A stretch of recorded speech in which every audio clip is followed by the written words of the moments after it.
ഇർഫാനും മക്ബൂലും കൂട്ടുകാരാണ്. മക്ബൂലിന് ഒരു ചിക്കൻ കടയുണ്ട്. പക്ഷേ ഇർഫാന് ജോലിയൊന്നും തന്നെ ഇല്ല.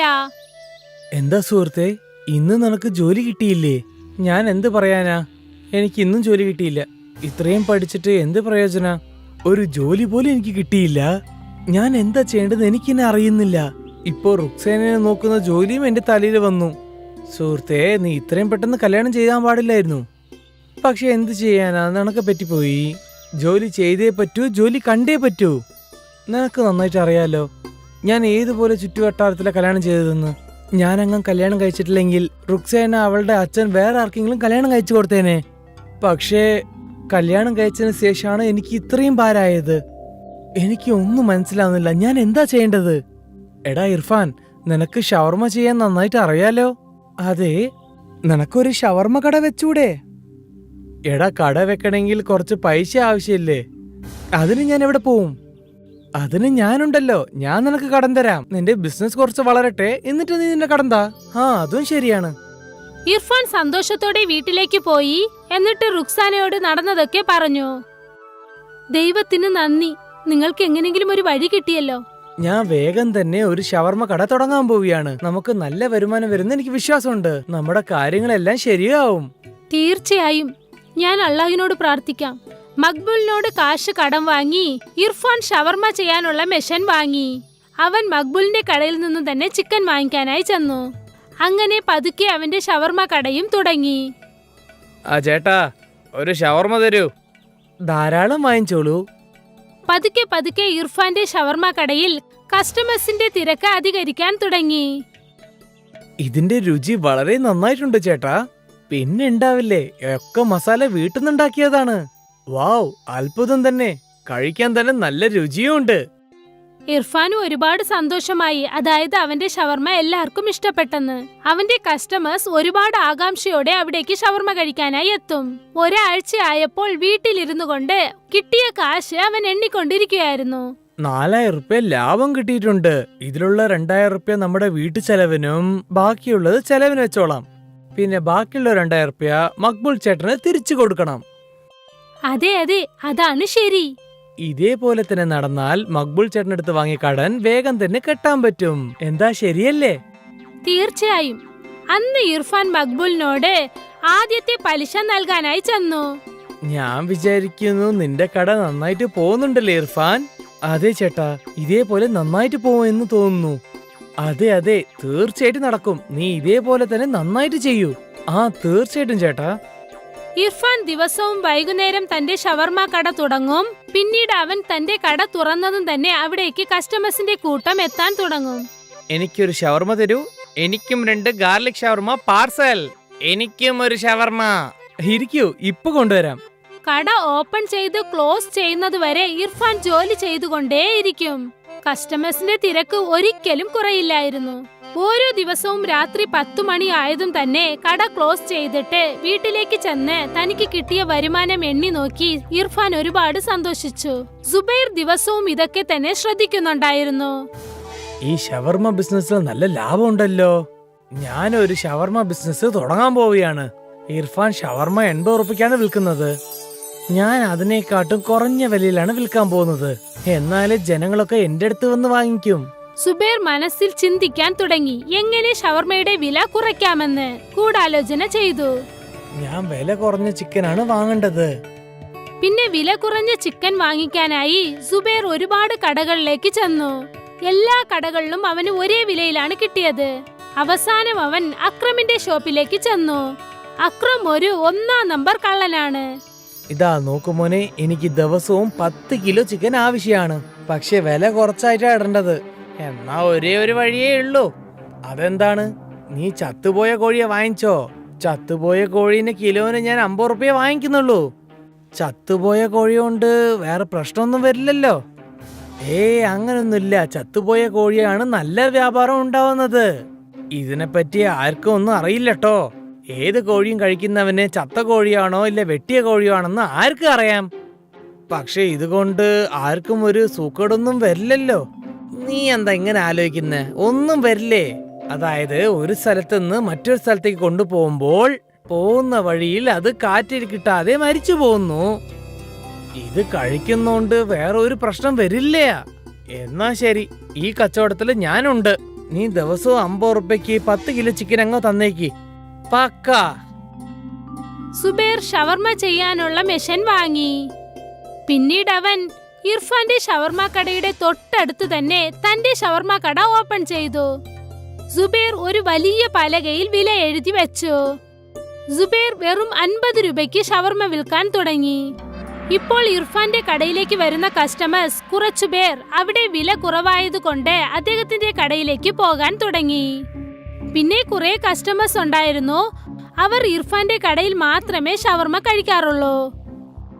ചേട്ടാ, നിങ്ങളോടുള്ള ഷവർമ ടേസ്റ്റ് അവിടെ കിട്ടുന്നില്ലട്ടോ. എന്തോ ഒരു പ്രശ്നമുണ്ട്. അദ്ദേഹത്തിന് ഒരു ഷവർമ 50 ഉറുപ്പിനുള്ളിൽ അടങ്ങുന്നുണ്ട്. അതുകൊണ്ട് അദ്ദേഹം വിൽക്കുന്നു. അതും ശരിയാണ്. പക്ഷേ ആരാണ് ദിവസം അത് കഴിക്കുന്നു? അവര് നിന്റെ അടുത്ത് വന്നേ കഴിക്കുള്ളൂ. നീ വിഷമിക്കണ്ട. അതെ, എനിക്ക് അള്ളാന്റെ മേലെ വിശ്വാസമുണ്ട്. അന്ന് ഇർഫാൻ മക്ബൂൽ ബായെ കണ്ടു. എന്തു പറ്റി ഇർഫാൻ? ഇന്ന് നിന്റെ മുഖം വല്ലാതെ മാറ്റമുണ്ടല്ലോ. എന്തു പറ്റി? എന്ത് പറയാനാ ചേട്ടാ, സുബൈർ വന്നിട്ട് ഒരു ഷവർമ കടയും തുടങ്ങി. പിന്നെ ഷവർമയ്ക്കാണെങ്കിൽ 50 ഉറുപ്പിക്കാണ് വിൽക്കുന്നത്. ഇത്രയും കുറഞ്ഞ വിലയിൽ എങ്ങനെ? അത് തന്നെ എനിക്ക് മനസ്സിലാവുന്നില്ല ചേട്ടാ. അവൻ എന്തോ ഒരു കള്ളക്കളി ചെയ്യുന്നു തോന്നുന്നു. അതെന്താന്ന് കണ്ടുപിടിക്കണം. പക്ഷേ എങ്ങനെ? നീ എന്റെ കൂടെ വാ. അന്ന് ഇർഫാനും മക്ബൂലും സുബൈറിനെ ഫോളോ ചെയ്തു പോയി. അപ്പോഴാണ് സുബൈർ അക്രമിന്റെ ചിക്കൻ കടയിലേക്ക് പോയത് അവർ ശ്രദ്ധിച്ചത്.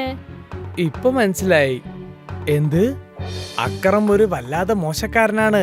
ഇവൻ സുബൈറിന് വില കുറഞ്ഞ കോഴീനാണ് കൊടുക്കുന്നത്. എല്ലാം ഒരു ചത്ത കോഴിയായിരിക്കും. പക്ഷേ ഇത് നല്ലതല്ലല്ലോ. ജനങ്ങൾ ഇതൊക്കെ കഴിച്ചാൽ എന്തായാലും സൂക്കേടുണ്ടാവും. അപ്പൊ നമ്മൾ എന്ത് ചെയ്യാൻ പറ്റും? രണ്ടുപേരും ആലോചിക്കാൻ തുടങ്ങി എങ്ങനെ സുബൈറെയും അക്രമിനെയും തടുത്തു നിർത്താമെന്ന്.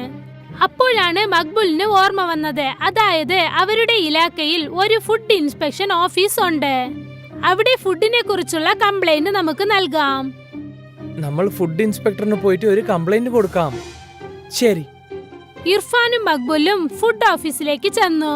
പിന്നീട് അവർ അവിടെ ഉണ്ടായിരുന്ന വലിയ ഓഫീസറിനോട് സുബൈറിന്റെ കള്ളത്തരത്തെ കുറിച്ച് കംപ്ലൈന്റ് ചെയ്തു. നമുക്ക് ആ ഷവർമയെ ചെക്ക് ചെയ്യണം. സുബൈറിന്റെ ഷവർമ കടയിലേക്ക് ഫുഡ് ഓഫീസർ വന്നു. എന്നിട്ട് ആ കടയിലുണ്ടായിരുന്ന ചിക്കനും റൊട്ടിയും അവർ ടെസ്റ്റ് ചെയ്തു നോക്കി.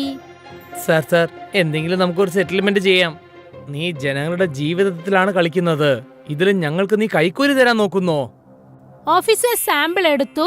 എന്നിട്ട് ടെസ്റ്റ് ചെയ്തു. സാർ, ഈ ചിക്കൻ ഒന്നും കഴിക്കാനേ പറ്റില്ല. ഇത് കഴിക്കുന്നോണ്ട് ജീവൻ തന്നെ പോവാനുള്ള ചാൻസ് ഉണ്ട്. ഇവനെ പോലീസിലേക്ക് അറസ്റ്റ് ചെയ്തേക്ക്. പോലീസ് സുബൈറിനെ അറസ്റ്റ് ചെയ്തു. പിന്നീട് അവർ അക്രമിനെയും അറസ്റ്റ് ചെയ്തു. എല്ലാവർക്കും സുബൈറിന്റെ കള്ളത്തരം മനസ്സിലായി. പിന്നെ വീണ്ടും ഒരു പ്രാവശ്യം നല്ലവനായ ഇർഫാന്റെ കടയിലേക്ക് ആളുകൾ തിരിച്ചെത്തി. ഇർഫാന്റെ കഷ്ടവും കുറയാൻ തുടങ്ങി. പിന്നെ അത്യാഗ്രഹിയായ സുബൈറിന് അവൻ ചെയ്തതിന്റെ ശിക്ഷയും ലഭിച്ചു. എപ്പോഴും ഓർമ്മ വെച്ചോളൂ, ഏതൊരു വസ്തുവും വില ഒരുപാട് കുറവായിരുന്നാൽ അതിന്റെ തരത്തിൽ എന്തെങ്കിലും കുറവുണ്ടാകും. വിഷ്ണു ഒരു അന്യജാതി പെൺകുട്ടിയെ വിവാഹം കഴിച്ചു. അതുകൊണ്ട് അവൻ ഗ്രാമത്തിൽ നിന്നും പോകണമെന്ന് ഒരു ശിക്ഷയും കിട്ടി. വിഷ്ണുവും അപർണയും മകൾ പല്ലവിയോടൊപ്പം ഒരു നദിയുടെ കരയിൽ ജീവിച്ചു വന്നു. ദിവസവും അതിരാവിലെ വിഷ്ണു കൂലിപ്പണി ചെയ്യാനായി ഗ്രാമത്തിൽ നിന്നും പുറത്തു പോയിക്കൊണ്ടേയിരിക്കും. വഴിയിൽ അവൻ പല്ലവിയെയും അവളുടെ സ്കൂളിൽ വിടുമായിരുന്നു. ഇവിടെ വീട്ടിൽ അപർണ എപ്പോഴും ഒറ്റയ്ക്കായിരുന്നു. വീട്ടുജോലികളെല്ലാം തീർത്തു കഴിഞ്ഞിട്ടും അവൾക്ക് ഒരുപാട് സമയം ബാക്കിയുണ്ടായിരുന്നു. അതുകൊണ്ട് അവൾ നദിയിൽ നിന്നും മീൻ പിടിക്കുമായിരുന്നു. ദിവസവും ഇങ്ങനെ മീനുകളെ പിടികൂടി അപർണ ഈ ജോലിയിലൊരു എക്സ്പേർട്ടായി മാറി. ഇപ്പോൾ അവൾക്ക് തന്റെ കൈകൾ കൊണ്ട് തന്നെ മീൻ പിടികൂടാൻ പറ്റുന്നുണ്ട്. ഇന്ന് വളരെ നല്ല ദിവസമാ. വീട്ടിൽ ചെന്ന് ഞാൻ മീൻ വറക്കും. അപർണ ആ നദിയിൽ നിന്നും പിടികൂടിയ എല്ലാ മീനുകളെയും വീട്ടിലേക്ക് എടുത്തുകൊണ്ടുപോയി നല്ലതുപോലെ ശുദ്ധീകരിച്ച് പാകം ചെയ്യുമായിരുന്നു. ഇതിന്റെ മണം വളരെ നന്നായിട്ടുണ്ട്. ഇതിന്റെ രുചിയും നന്നായിരിക്കുമെന്ന് തോന്നുന്നു.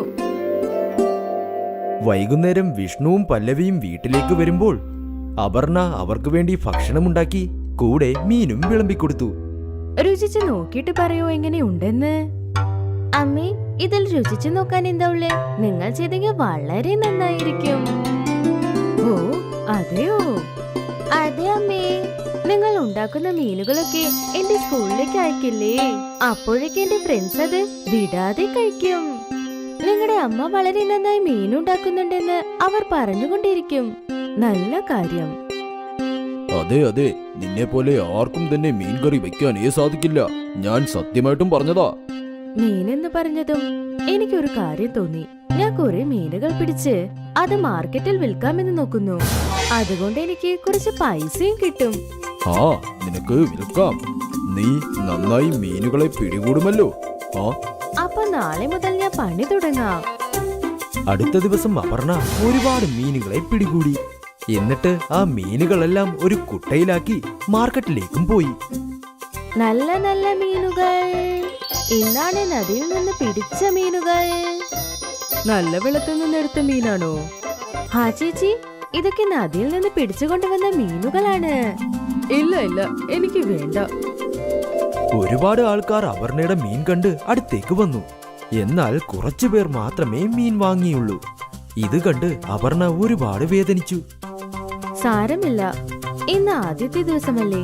ചിലപ്പോ കുറച്ച് ദിവസം കഴിഞ്ഞാ എന്റെ മീനുകളൊക്കെ വിറ്റുപോകും. അപർണ തന്നെത്താനെ സമാധാനപ്പെടുത്തി.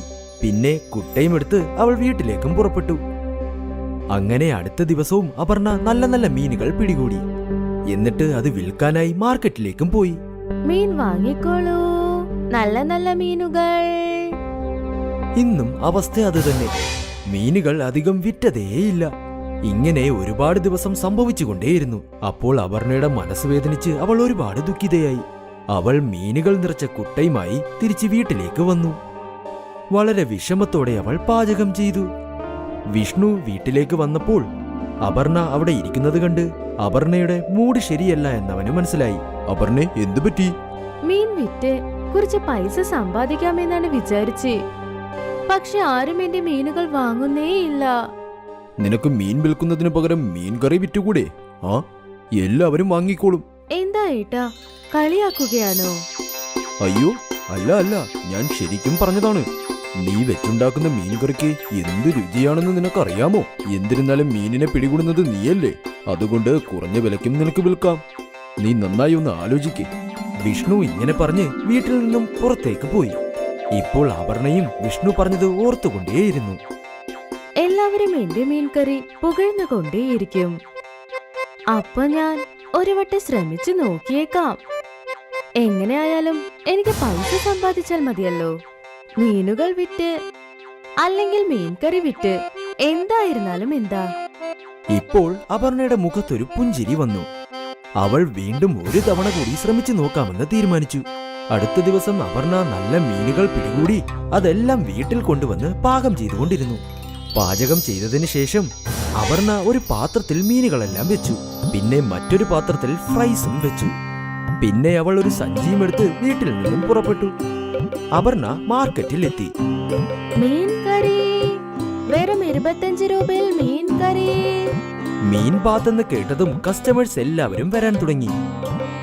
ഈ മീൻ ഫ്രഷ് അല്ലേ? അതെ, ഇന്ന് രാവിലെ പിടിച്ചതാണ്. ശരി ശരി, എനിക്ക് ഒരു പ്ലേറ്റ് തരൂ. അപർണയപ്പോൾ അയാൾക്ക് ഒരു പ്ലേറ്റ് മീൻ ബാത്ത് കൊടുത്തു. അയാൾ അവിടെ തന്നെ നിന്ന് അത് മുഴുവനും കഴിച്ചു തീർത്തു. ആ മീനിന്റെ മണം അവിടെ മുഴുവനും പടർന്നു. അത് കാരണം വീണ്ടും കുറച്ചുകൂടി കസ്റ്റമേഴ്സ് അപർണയുടെ അടുത്ത് വന്നു. എനിക്കും ഒരു പ്ലേറ്റ് തരൂ. ആ ശരി. കസ്റ്റമേഴ്സ് വന്നുകൊണ്ടേയിരുന്നു. അപർണയും അവർക്ക് മീൻ ബാത്ത് കൊടുത്തുകൊണ്ടേയിരുന്നു. അവൾ ഒരുപാട് സന്തോഷിച്ചു. ഓരോ പ്ലേറ്റിനും അവൾക്ക് 25 രൂപയും കിട്ടിക്കൊണ്ടിരുന്നു. അങ്ങനെ കുറച്ചു നേരത്തിനുള്ളിൽ അവളുടെ മീൻ ബാത്ത് മുഴുവനും കാലിയായി. അങ്ങനെ അവൾ വീട്ടിലേക്കും പുറപ്പെട്ടു. വൈകുന്നേരം വിഷ്ണു വീട്ടിൽ വന്നതും അപർണ പല്ലവിക്കും അവനും ജിലേബിയും കൊടുത്തു. ജിലേബി? അയ്യോ, ഇതെന്താ സ്പെഷ്യൽ ആണല്ലോ. നിങ്ങളത് കഴിക്കൂ, പറയാം. 3 പേരും ജിലേബി കഴിച്ചു. പിന്നെ അപർണ ഇന്ന് നടന്ന സംഭവങ്ങളെല്ലാം വിഷ്ണുവിനോടും പറഞ്ഞു. ഞാൻ പറഞ്ഞില്ലേ നിന്റെ മീൻ ബാത്ത് എല്ലാവരും രുചിയോടെ കഴിക്കുമെന്ന്. എനിക്കും കുറച്ച് മീൻ ബാത്ത് ഇട്, ഞാൻ കഴിക്കട്ടെ. അയ്യോ, അതൊക്കെ തീർന്നു പോയല്ലോ. എന്താ? അങ്ങനെ അന്നു മുതൽ അപർണയുടെ മീൻ ബാത്ത് കച്ചവടം വളരെ നന്നായി നടന്നു. അപർണ എപ്പോൾ മാർക്കറ്റിൽ വരുമെന്ന് കസ്റ്റമേഴ്സ് കാത്തു നിൽക്കുന്ന അവസ്ഥയിലായി. ദേ അവിടെ നോക്കൂ, മീൻ കടക്കാരി വന്നു. അവൾ അവിടെ വരുന്നതും അവൾക്ക് ചുറ്റിനും വലിയൊരു കൂട്ടം തന്നെ കൂടും. അവൾ സമ്പാദിച്ച പണം കൊണ്ട് അപർണ അവരുടെ വീടും നന്നാക്കിയെടുത്തു. വിഷ്ണുവും അപർണയെ മീൻ ബാത്തുണ്ടാക്കി വിൽക്കുന്നതിൽ അവളെ സഹായിക്കുമായിരുന്നു. വിഷ്ണു ഇപ്പോൾ കൂലിപ്പണിയും നിർത്തി. ഭാര്യയും ഭർത്താവും ഇപ്പോൾ മീൻ ബാത്ത് വിറ്റുകൊണ്ടിരുന്നു. അവർ മാർക്കറ്റിൽ ഒരു കടയും തുറന്നു. അവരുടെ മീൻ ബാത്ത് ബിസിനസ് വളരെ സൂപ്പറായി പോയി. പിന്നെ കുറച്ചു നാൾ കൊണ്ട് തന്നെ അപർണ ഗ്രാമത്തിൽ മീൻ കടക്കാരി എന്ന പേരിൽ പ്രശസ്തിയായി. ഇപ്പോൾ അവളുടെ കുടുംബം മുഴുവനും ഈ ജോലിയിൽ അവളെ സഹായിച്ചുകൊണ്ടേയിരുന്നു. കുട്ടിച്ചേതനെ ചെറിയ പ്രായത്തിൽ തന്നെ ആരോ റെയിൽവേ സ്റ്റേഷനിൽ വിട്ടിട്ട് പോയി. അവന് അച്ഛനമ്മയെ അറിഞ്ഞുകൂടാ, വേറെ ആരെയും അറിഞ്ഞുകൂടാ. അവൻ ആ സ്റ്റേഷനിൽ തന്നെയാണ് വളർന്നത്. കുറച്ചു വലിയവനായപ്പോൾ ചെറിയ ചെറിയ തെറ്റുകൾ പിപ്പോക്കറ്റ് അടിക്കാനൊക്കെ പഠിച്ചിരുന്നു. അതിൽ കിട്ടുന്ന കാശുകൊണ്ട് അവൻ ആഹാരം വാങ്ങി കഴിക്കുമായിരുന്നു. പിന്നെ അവനെ പോലെയുള്ള സ്റ്റേഷനിലുള്ള പാവപ്പെട്ട കുട്ടികൾക്ക് ആഹാരം വാങ്ങി കൊടുക്കുമായിരുന്നു. வயிறு நிறைஞ்சிருச்சுன்னா நீங்க மட்டும் இல்லைன்னா அப்புறம் நான் பசியோட தூங்கியிருப்பேன்னா. ഞാൻ ഉള്ളിടത്തോളം കാലം നിനക്ക് ഒരിക്കലും വിശന്നിരിക്കേണ്ട ആവശ്യം ഉണ്ടാവുകയില്ല. ഒരു ദിവസം ചേതൻ പിക് പോക്കറ്റ് അടിച്ചുകൊണ്ടിരുന്നപ്പോൾ അവൻ കുടുങ്ങിപ്പോയി. അപ്പോൾ പോലീസ് അവനെ പിടിച്ച് ക്രൂരമായി ശിക്ഷിച്ചു. എന്നിട്ട് സ്റ്റേഷനിൽ കൊണ്ടുപോയി ജയിലിലിട്ടു. ഇങ്ങനെ കളവ് നിർത്താൻ നിനക്ക് നാണമില്ലടാ. എന്ത് ചെയ്യണം സാറേ, ഇതല്ലാതെ എനിക്ക് വേറെ ഒരു ജോലി അറിയില്ലല്ലോ. എന്റെ അച്ഛൻ ചെറുപ്പത്തിലെ എന്നെ സ്റ്റേഷനിൽ ഉപേക്ഷിച്ചിട്ട് പോയതാ. എനിക്ക് എന്റെ വിശപ്പ് അകറ്റുന്നതിന് വേണ്ടി എന്റെ തൊഴിലായി കളവ് നടത്തേണ്ടി വന്നു. എനിക്ക് നല്ലതുപോലെ അറിയാം, നിന്നെ പോലുള്ള കള്ളന്മാര് ആദ്യം പാവപ്പെട്ടവനാണെന്ന് പറഞ്ഞ് ഞങ്ങളെ പറ്റിക്കാൻ നോക്കും. എന്നിട്ട് നാട്ടുകാരെ പോക്കറ്റ് അടിക്കും. സാറേ, എനിക്ക് ജോലി ചെയ്യണമെന്ന് ആഗ്രഹമൊക്കെ ഉണ്ട്, പക്ഷെ ജോലി കിട്ടണ്ടേ സാറേ. അപ്പോഴാണ് പോലീസ് സ്റ്റേഷന്റെ മുൻപിൽ ഒരു വലിയ കാർ വന്ന് നിന്നത്. ഉടൻ തന്നെ പോലീസുകാർ ചേതനെ ജയിലിലേക്ക് അടച്ചു. അതേ മന്ത്രി വന്നിട്ടുണ്ടല്ലോ, എല്ലാവരോടും അല്പം ഒന്ന് മാറി നിൽക്കാൻ പറഞ്ഞേ. മന്ത്രിക്ക് വരാനുള്ള വഴി ഉണ്ടാക്കി കൊടുക്ക്. ചേതന്റെ കൂടെ തുറങ്കലിൽ ഇനിയൊരു കൈദിയും ഉണ്ടായിരുന്നു. ചേതൻ അവനോട് ചോദിച്ചു, ഇത് എന്തു പറ്റി? രാഷ്ട്രീയം ഇപ്പൊ പോലീസ് സ്റ്റേഷനിലാണോ? എന്തിനാ മന്ത്രിമാരെല്ലാം പോലീസ് സ്റ്റേഷനിലേക്ക് എഴുന്നള്ളുന്നത്?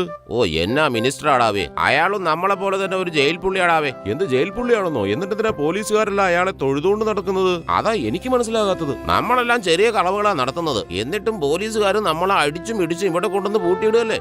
ഈ മിനിസ്റ്ററും നമ്മളെ പോലെ തന്നെ കളവാടേ നടത്തുന്നത്. 1000 ലക്ഷവും കോടിയാണെന്ന് മാത്രം. എന്നാലും പോലീസുകാരെ അവരെ താണു വണങ്ങി തൊഴുതുകൊണ്ട് നടക്കുമല്ലേ. പോലീസ് ഇൻസ്പെക്ടർ ചെന്ന് മിനിസ്റ്ററിന്റെ കാറിന്റെ കതക് തുറന്നുവിട്ടു.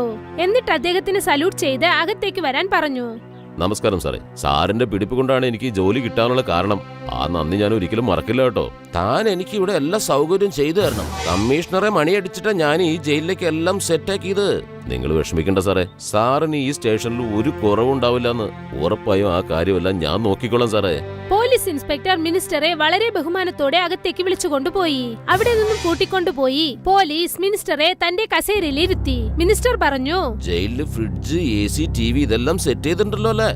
അതെ സാർ, എല്ലാ സൗകര്യങ്ങളും ഞാൻ ഒരുക്കി വെച്ചിട്ടുണ്ട് സാറേ. സാറിന് ഒരു രീതിയിലും ഈ സ്റ്റേഷനിൽ ഒരു കുറവുണ്ടാവില്ല. ചേതൻ ജയിലിനകത്തിരുന്ന് ഇതെല്ലാം കാണുകയായിരുന്നു. ഇതെല്ലാം കേട്ടുകൊണ്ടിരുന്നപ്പോൾ അവന് വളരെ ആശ്ചര്യം തോന്നി. ഇത് വല്ലാത്ത ലോകം തന്നെ. ജനങ്ങളുടെ പണം അടിച്ചു മാറ്റിയിട്ട് ഇവൻ കാരണം എത്ര കുടുംബങ്ങളാണെന്ന് പട്ടിണി കിടക്കുന്നത്.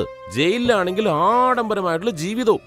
എന്ത് ചെയ്യാനാ മച്ചാരെ, ലോകം എങ്ങനെയായി പോയി. നമ്മളെ വിശപ്പ് മാറ്റാൻ വേണ്ടി ചെറിയ ഒരു കളവ് നടത്തിയത് വലിയ അപരാധമായി പോയി. ഇവന്മാരൊക്കെ വലിയ വലിയ കൊള്ള നടത്തിയിട്ടും സർവ്വ സംവിധാനം ചെയ്തു കൊടുക്കുകയല്ലേ പോലീസുകാർ ഇവർക്ക്. പോലീസ് ഇൻസ്പെക്ടർ വളരെ മര്യാദയോടുകൂടി മിനിസ്റ്ററെ ജയിലിനകത്തേക്ക് കൂട്ടിക്കൊണ്ടുവന്നു. ആ സ്ഥലം വളരെ വൃത്തിയുള്ളതായിരുന്നു. പക്ഷെ അത് കാണാൻ തികച്ചും ഒരു ലിവിംഗ് റൂം പോലെയായിരുന്നു. അതിനകത്ത് TV, ഫ്രിഡ്ജ്, AC എല്ലാ സൗകര്യങ്ങളും ഉണ്ടായിരുന്നു. കഴിക്കാൻ മിനിസ്റ്ററിന് വളരെ സ്വാദുള്ള ആഹാരങ്ങൾ കിട്ടി. പക്ഷെ മറ്റുള്ളവർക്ക് ഉള്ളിയും വെറും സാധാരണ റൊട്ടിയും മാത്രം. സാറേ, ഒരു കാര്യം ചോദിച്ചോട്ടെ, ഇച്ചിരി അച്ചാറ് തരുമോ? ഈ ഉണങ്ങിയ റൊട്ടി ഞാൻ എങ്ങനെ തിന്നാനാണ്? ആദ്യം നീ ഒരു പാവപ്പെട്ടവനാണെന്നല്ലേ പറഞ്ഞത്. നിന്റെ വർത്താനം കേട്ടാ നീ എന്നും ബിരിയാണിയാ തിന്നോണ്ടിരുന്നെന്ന് തോന്നുവല്ലോടാ. അവന് അച്ചാറ് വേണം പോലും. വേണമെങ്കിൽ തിന്നിട്ട് എഴുന്നേറ്റ് പോടാ. നാളെ മുതൽ അല്ലെങ്കിൽ ഇതും കിട്ടൂല. വേണ്ട സാറേ, ഞാൻ ഇത് തിന്നോളാം. അടുത്ത ദിവസം കൈദികൾ എല്ലാവർക്കും കല്ല് പൊട്ടിക്കാനുള്ള ജോലി നൽകി.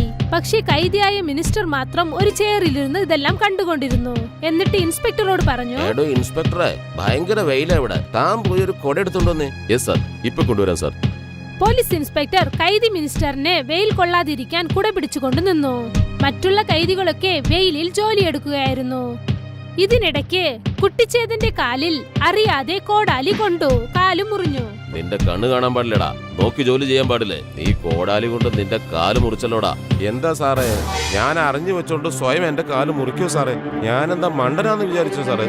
നിനക്ക് നാക്ക് ഇത്തിരി കൂടുതലാണല്ലോ. നിനക്ക് ഞാൻ വെച്ചിട്ടുണ്ടടാ. പോലീസ് ഇൻസ്പെക്ടർ കുട്ടിച്ചേതനെ വല്ലാതെ അടിച്ചു. എന്നിട്ട് അവനെ ജയിലിലേക്ക് ഇട്ടു. അന്ന് അവന് കഴിക്കാൻ പോലും ഒന്നും നൽകിയില്ല. എന്റെ പൊന്നളിയ, വെറുതെ എന്തിനാ അളിയൻ അവരോട് തർക്കിക്കാൻ നിൽക്കുന്നത്? ഒരു കാര്യം ചെയ്യാം, ഉള്ളത് നമുക്ക് രണ്ടുപേർക്കും കൂടെ കഴിക്കാം, അല്ലെങ്കിൽ പട്ടിണിക്ക് കിടന്ന് ഉറങ്ങേണ്ടി വരും. എന്റെ കാര്യത്തിൽ എനിക്ക് ബുദ്ധിമുട്ടൊന്നുമില്ല, പക്ഷെ ആ പിള്ളേരുടെ കാര്യം ഓർക്കുമ്പോഴേ എനിക്ക് വിഷമം. അവർക്ക് ഞാനാ എന്നും ഭക്ഷണം കൊടുത്തിരുന്നത്. പാവം അതുങ്ങൾ പട്ടിണിക്കായിരിക്കും കിടക്കുന്നത്. ആ കള്ള തിരുമാടി ഉണ്ടല്ലോ, മറ്റുള്ളവരുടെ കുട്ടികളുടെ ഉറക്കം കളഞ്ഞേച്ച് ഇവിടെ തിന്ന് മതിച്ച് സുഖിച്ച് കൂർക്കം വലിച്ചു കിടന്ന് ഉറങ്ങിക്കൊണ്ടിരിക്കുക. ഞാനൊരു തീരുമാനം എടുത്തു. ഇവിടുന്ന് പുറത്ത് ഇറങ്ങിക്കഴിഞ്ഞാൽ ഉടനെ തന്നെ ഞാനൊരു മന്ത്രിയാവാൻ തീരുമാനിച്ചു. ഇവനെ പോലെ കള്ളത്തിരുമാടിയായ മന്ത്രിയല്ല, ഇല്ലാത്തവനും പാവപ്പെട്ടവർക്കും സഹായിക്കുന്ന മന്ത്രി. ഇങ്ങനെയുള്ള കള്ളന്മാരായ മന്ത്രിമാർക്ക് തീർച്ചയായും ജയിൽ ശിക്ഷ വാങ്ങിക്കൊടുക്കണം. അങ്ങനെയാണെങ്കിൽ ഞാൻ നിന്റെ പി ആയിരിക്കും അളിയ. എനിക്ക് അളിയൻ ജോലി തരുമല്ലോ അല്ലേ? ആ, നീ എന്റെ കൂട്ടുകാരനല്ലേ? നിന്നെ കൂടെ നിർത്തിയില്ലെങ്കിൽ വേറെ ആരെ നിർത്താനാ? എന്നിട്ട് നമ്മൾ രണ്ടുപേരും കൂടി ഇങ്ങനെയുള്ള മന്ത്രിമാരെ നാട് കടത്തും. ഒരു ദിവസം കുട്ടിച്ചേതൻ കൈദി മിനിസ്റ്ററോട് ചോദിച്ചു, അത് എനിക്കൊരു കാര്യം അറിയണം. ഈ മന്ത്രിയാകാനായിട്ട് ഞാൻ എന്താ ചെയ്യേണ്ടതെന്നൊന്ന് പറഞ്ഞുതരാവൂ? നിന്നെപ്പോലെ ഊച്ചാളിയായ ആളുകളൊക്കെ ഇങ്ങനെ ചെറിയ വായിൽ വലിയ വർത്താനം പറയുന്ന അത്ര നല്ലതല്ല. മര്യാദക്ക് ഞാൻ കിടക്കുന്ന സ്ഥലം പോയി ക്ലീൻ ചെയ്യടാ.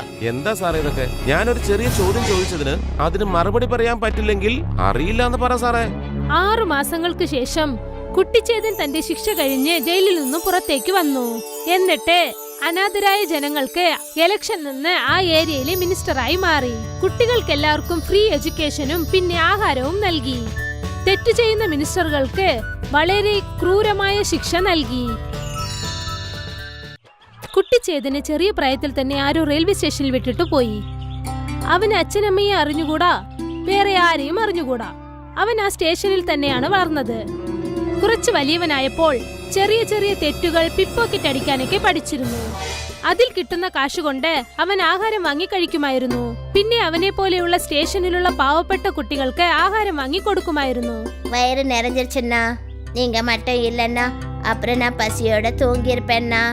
ഞാൻ ഉള്ളിടത്തോളം കാലം നിനക്ക് ഒരിക്കലും വിശന്നിരിക്കേണ്ട ആവശ്യം ഉണ്ടാവുകയില്ല. ഒരു ദിവസം ചേതൻ പിക് പോക്കറ്റ് അടിച്ചുകൊണ്ടിരുന്നപ്പോൾ അവൻ കുടുങ്ങിപ്പോയി. അപ്പോൾ പോലീസ് അവനെ പിടിച്ച് ക്രൂരമായി ശിക്ഷിച്ചു. എന്നിട്ട് സ്റ്റേഷനിൽ കൊണ്ടുപോയി ജയിലിലിട്ടു. ഇങ്ങനെ കളവ് നിർത്താൻ നിനക്ക് നാണമില്ലടാ. എന്ത് ചെയ്യണം സാറേ? ഇതല്ലാതെ എനിക്ക് വേറെ ഒരു ജോലി അറിയില്ലല്ലോ. എന്റെ അച്ഛൻ ചെറുപ്പത്തിലെ എന്നെ സ്റ്റേഷനിൽ ഉപേക്ഷിച്ചിട്ട് പോയതാ. എനിക്ക് എന്റെ വിശപ്പ് അകറ്റുന്നതിന് വേണ്ടി എന്റെ തൊഴിലായി കളവ് നടത്തേണ്ടി വന്നു. എനിക്ക് നല്ലതുപോലെ അറിയാം, നിന്നെ പോലുള്ള കള്ളന്മാര് ആദ്യം പാവപ്പെട്ടവനാണെന്ന് പറഞ്ഞ് ഞങ്ങളെ പറ്റിക്കാൻ നോക്കും, എന്നിട്ട് നാട്ടുകാരെ പോക്കറ്റ് അടിക്കും. സാറേ, എനിക്ക് ജോലി ചെയ്യണമെന്ന് ആഗ്രഹമൊക്കെ ഉണ്ട്, പക്ഷെ ജോലി കിട്ടണ്ട സാറേ. അപ്പോഴാണ് പോലീസ് സ്റ്റേഷന്റെ മുൻപിൽ ഒരു വലിയ കാർ വന്ന് നിന്നത്. ഉടൻ തന്നെ പോലീസുകാർ ചേതനെ ജയിലിലേക്ക് അടച്ചു. അതേ മന്ത്രി വന്നിട്ടുണ്ടല്ലോ, എല്ലാവരോടും അല്പം ഒന്ന് മാറി നിൽക്കാൻ പറഞ്ഞേ. മന്ത്രിക്ക് വരാനുള്ള വഴി ഉണ്ടാക്കി കൊടുക്ക്. ചേതന്റെ കൂടെ തുറങ്കലിൽ ഇനിയൊരു കൈദിയും ഉണ്ടായിരുന്നു. ചേതൻ അവനോട് ചോദിച്ചു, ഇത് എന്തു പറ്റി? രാഷ്ട്രീയം ഇപ്പൊ പോലീസ് സ്റ്റേഷനിലാണോ? എന്തിനാ മന്ത്രിമാരെല്ലാം പോലീസ് സ്റ്റേഷനിലേക്ക് എഴുന്നള്ളുന്നത്? ഓ, എന്നാ മിനിസ്റ്റർ ആടാവേ, അയാളും നമ്മളെ പോലെ തന്നെ ഒരു ജയിൽ പുള്ളിയാടാവേ. എന്ത് ജയിൽ പുള്ളിയാണെന്നോ? എന്നിട്ടെന്തിനാ പോലീസുകാരെല്ലാം അയാളെ തൊഴുതുകൊണ്ട് നടക്കുന്നത്? അതാ എനിക്ക് മനസ്സിലാകാത്തത്. നമ്മളെല്ലാം ചെറിയ കളവുകളാ നടത്തുന്നത്, എന്നിട്ടും പോലീസുകാർ നമ്മളെ അടിച്ചും ഇടിച്ചും ഇവിടെ കൊണ്ടുവന്ന് പൂട്ടിയിടുകയല്ലേ. ഈ മിനിസ്റ്ററും നമ്മളെ പോലെ തന്നെ കളവാടേ നടത്തുന്നത്. 1000 ലക്ഷവും കോടിയാണെന്ന് മാത്രം. എന്നാലും പോലീസുകാരെ അവരെ താണു വണങ്ങി തൊഴുതുകൊണ്ട് നടക്കുമല്ലേ. പോലീസ് ഇൻസ്പെക്ടർ ചെന്ന് മിനിസ്റ്ററിന്റെ കാറിന്റെ കതക് തുറന്നുവിട്ടു. എന്നിട്ട് അദ്ദേഹത്തിന് സല്യൂട്ട് ചെയ്ത് അകത്തേക്ക് വരാൻ പറഞ്ഞു. നമസ്കാരം സാറേ. സാറിന്റെ പിടിപ്പ് കൊണ്ടാണ് എനിക്ക് ജോലി കിട്ടാനുള്ള കാരണം. ആ നന്ദി ഞാൻ ഒരിക്കലും മറക്കില്ല കേട്ടോ. താൻ എനിക്ക് ഇവിടെ എല്ലാ സൗകര്യം ചെയ്തു തരണം. കമ്മീഷണറെ മണിയടിച്ചിട്ടാ ഞാൻ ഈ ജയിലിലേക്ക് എല്ലാം സെറ്റാക്കിയത്. നിങ്ങൾ വിഷമിക്കണ്ട സാറേ. സാറിന് ഈ സ്റ്റേഷനിൽ ഒരു കുറവുണ്ടാവില്ലെന്ന് ഉറപ്പായും ആ കാര്യമെല്ലാം ഞാൻ നോക്കിക്കോളാം സാറേ. പോലീസ് ഇൻസ്പെക്ടർ മിനിസ്റ്ററെ വളരെ ബഹുമാനത്തോടെ അകത്തേക്ക് വിളിച്ചുകൊണ്ടുപോയി. അവിടെ നിന്നും കൂട്ടിക്കൊണ്ടുപോയി പോലീസ് മിനിസ്റ്ററെ തന്റെ കസേരയിൽ ഇരുത്തി. മിനിസ്റ്റർ പറഞ്ഞു, ജയിലില് ഫ്രിഡ്ജ്, AC, TV ഇതെല്ലാം സെറ്റ് ചെയ്തിട്ടുണ്ടല്ലോ അല്ലേ? അതെ സാർ, എല്ലാ സൗകര്യങ്ങളും ഞാൻ ഒരുക്കി വെച്ചിട്ടുണ്ട് സാറേ. സാറിന് ഒരു രീതിയിലും ഈ സ്റ്റേഷനിൽ ഒരു കുറവുണ്ടാവില്ല. ചേതൻ ജയിലിനകത്തിരുന്ന് ഇതെല്ലാം കാണുകയായിരുന്നു. ഇതെല്ലാം കേട്ടുകൊണ്ടിരുന്നപ്പോൾ അവന് വളരെ ആശ്ചര്യം തോന്നി. ഇത് വല്ലാത്ത ലോകം തന്നെ. ജനങ്ങളുടെ പണം അടിച്ചു മാറ്റിയിട്ട് ഇവൻ കാരണം എത്ര കുടുംബങ്ങളാണെന്ന് പട്ടിണി കിടക്കുന്നത്. ജയിലിലാണെങ്കിൽ ആഡംബരമായിട്ടുള്ള ജീവിതവും. എന്ത് ചെയ്യാനാ മച്ചാരെ, ലോകം എങ്ങനെയായി പോയി. നമ്മളെ വിശപ്പ് മാറ്റാൻ വേണ്ടി ചെറിയ ഒരു കളവ് നടത്തിയത് വലിയ അപരാധമായി പോയി. ഇവന്മാരൊക്കെ വലിയ വലിയ കൊള്ള നടത്തിയിട്ടും സർവ്വ സംവിധാനം ചെയ്തു കൊടുക്കുകയല്ലേ പോലീസുകാർ ഇവർക്ക്. പോലീസ് ഇൻസ്പെക്ടർ വളരെ മര്യാദയോടുകൂടി മിനിസ്റ്ററെ ജയിലിനകത്തേക്ക് കൂട്ടിക്കൊണ്ടുവന്നു. ആ സ്ഥലം വളരെ വൃത്തിയുള്ളതായിരുന്നു. പക്ഷെ അത് കാണാൻ തികച്ചും ഒരു ലിവിംഗ് റൂം പോലെയായിരുന്നു. അതിനകത്ത് TV, ഫ്രിഡ്ജ്, AC എല്ലാ സൗകര്യങ്ങളും ഉണ്ടായിരുന്നു. കഴിക്കാൻ മിനിസ്റ്ററിന് വളരെ സ്വാദുള്ള ആഹാരങ്ങൾ കിട്ടി. പക്ഷെ മറ്റുള്ളവർക്ക് ഉള്ളിയും വെറും സാധാരണ റൊട്ടിയും മാത്രം. സാറേ, ഒരു കാര്യം ചോദിച്ചോട്ടെ, ഇച്ചിരി അച്ചാറ് തരുമോ? ഈ ഉണങ്ങിയ റൊട്ടി ഞാൻ എങ്ങനെ തിന്നാനാണ്?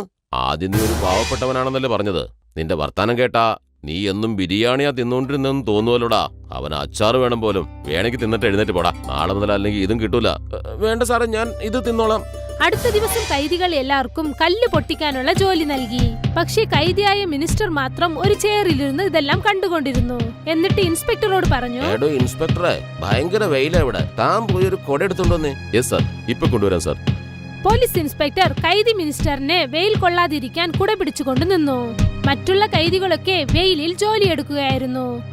ഇതിനിടയ്ക്ക് കുട്ടിച്ചേതന്റെ കാലിൽ അറിയാതെ കോടാലി കൊണ്ടു. കാല് മുറിഞ്ഞു. നിന്റെ കണ്ണ് കാണാൻ പാടില്ലടാ. നോക്കി ജോലി ചെയ്യാൻ പാടില്ലേ? നീ കോടാലി കൊണ്ട് നിന്റെ കാല് മുറിച്ചല്ലോടാ. എന്താ സാറേ, ഞാൻ അറിഞ്ഞു വെച്ചോണ്ട് സ്വയം എന്റെ കാല് മുറിക്കോ സാറേ? ഞാനെന്താ മണ്ടനാന്ന് വിചാരിച്ചോ സാറേ? നിനക്ക് നാക്ക് ഇത്തിരി കൂടുതലാണല്ലോ. നിനക്ക് ഞാൻ വെച്ചിട്ടുണ്ടടാ. പോലീസ് ഇൻസ്പെക്ടർ കുട്ടിച്ചേതനെ വല്ലാതെ അടിച്ചു. എന്നിട്ട് അവനെ ജയിലിലേക്ക് ഇട്ടു. അന്ന് അവന് കഴിക്കാൻ പോലും ഒന്നും നൽകിയില്ല. എന്റെ പൊന്നളിയാ, വെറുതെ എന്തിനാ അളിയൻ അവരോട് തർക്കിക്കാൻ നിൽക്കുന്നത്? ഒരു കാര്യം ചെയ്യാം, ഉള്ളത് നമുക്ക് രണ്ടുപേർക്കും കൂടെ കഴിക്കാം. അല്ലെങ്കിൽ പട്ടിണിക്ക് കിടന്ന് ഉറങ്ങേണ്ടി വരും. എന്റെ കാര്യത്തിൽ എനിക്ക് ബുദ്ധിമുട്ടൊന്നുമില്ല. പക്ഷെ ആ പിള്ളേരുടെ കാര്യം ഓർക്കുമ്പോഴേ എനിക്ക് വിഷമം. അവർക്ക് ഞാനാ എന്നും ഭക്ഷണം കൊടുത്തിരുന്നത്. പാവം അതുങ്ങൾ പട്ടിണിക്കായിരിക്കും കിടക്കുന്നത്.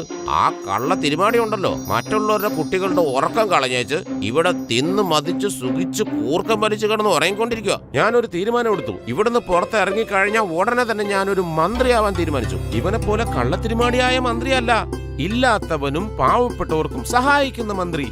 ഇങ്ങനെയുള്ള കള്ളന്മാരായ മന്ത്രിമാർക്ക് തീർച്ചയായും ജയിൽ ശിക്ഷ വാങ്ങിക്കൊടുക്കണം. അങ്ങനെയാണെങ്കിൽ ഞാൻ നിന്റെ PA ആയിരിക്കും അളിയാ. എനിക്ക് അളിയൻ ജോലി തരുമല്ലോ അല്ലേ? ആ, നീ എന്റെ കൂട്ടുകാരനല്ലേ? നിന്നെ കൂടെ നിർത്തിയില്ലെങ്കിൽ വേറെ ആരെ നിർത്താനാ? എന്നിട്ട് നമ്മൾ രണ്ടുപേരും കൂടി ഇങ്ങനെയുള്ള മന്ത്രിമാരെ നാട് കടത്തും. ഒരു ദിവസം കുട്ടിച്ചേതൻ കൈദി മിനിസ്റ്ററോട് ചോദിച്ചു, അത് എനിക്കൊരു കാര്യം അറിയണം. ഈ മന്ത്രിയാകാനായിട്ട് ഞാൻ എന്താ ചെയ്യേണ്ടതെന്നൊന്ന് പറഞ്ഞുതരാവോ? നിന്നെപ്പോലെ ഊച്ചാളിയായ ആളുകളൊക്കെ ഇങ്ങനെ ചെറിയ വായിൽ വലിയ വർത്താനം പറയുന്ന അത്ര നല്ലതല്ല. മര്യാദക്ക് ഞാൻ കിടക്കുന്ന സ്ഥലം പോയി ക്ലീൻ ചെയ്യടാ. എന്താ സാറേ ഇതൊക്കെ? ഞാനൊരു ചെറിയ ചോദ്യം ചോദിച്ചതിന് അതിന് മറുപടി പറയാൻ പറ്റില്ലെങ്കിൽ അറിയില്ല എന്ന് പറ സാറേ. 6 മാസങ്ങൾക്ക് ശേഷം കുട്ടിച്ചേതൻ തന്റെ ശിക്ഷ കഴിഞ്ഞ് ജയിലിൽ നിന്നും പുറത്തേക്ക് വന്നു. എന്നിട്ട് അനാഥരായ ജനങ്ങൾക്ക് ഇലക്ഷൻ നിന്ന് ആ ഏരിയയിലെ മിനിസ്റ്ററായി മാറി. കുട്ടികൾക്കെല്ലാവർക്കും ഫ്രീ എഡ്യൂക്കേഷനും പിന്നെ ആഹാരവും നൽകി. തെറ്റു ചെയ്യുന്ന മിനിസ്റ്ററുകൾക്ക് വളരെ ക്രൂരമായ ശിക്ഷ നൽകി.